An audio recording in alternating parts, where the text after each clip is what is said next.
welcome back. After try and catch, there is another block of code that runs regardless of the result, which means it executes after trying if there are no errors. It executes after the catch method if there are any errors. Well, I'm talking about the finally block. And today we are going to learn about finally block in detail. So without wasting any more time, let us get started. Let us see the syntax of the finally block. Try, execution of code, catch, error, handle, errors. Finally, always execute it. And now it's time for an example of finally block. The finally clause is often used when we start doing something and want to finalize it, whether the outcome is wrong or it is right. This example has an error, so the try block will not be executed.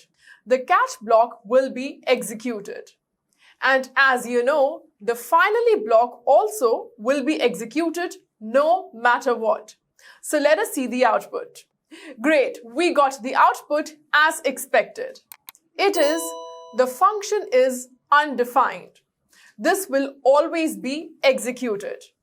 Also, please note that variables are always local in the try, catch, finally. Now let us look at the interesting relation between finally and return. We have created one function called rel. Then inside the rel, we have added try, catch, and finally.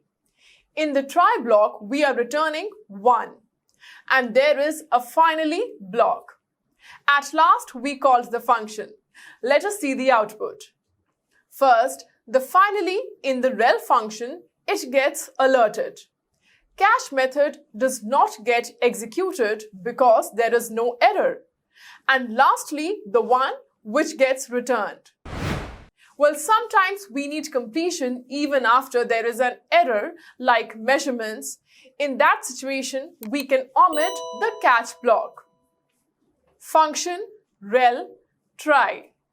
Start doing thing that need completion. Finally, complete it even if it dies. Well, the code is going to be completed successfully. So on that note, we have completed the error handling concept. I hope you guys thoroughly enjoyed the whole concept.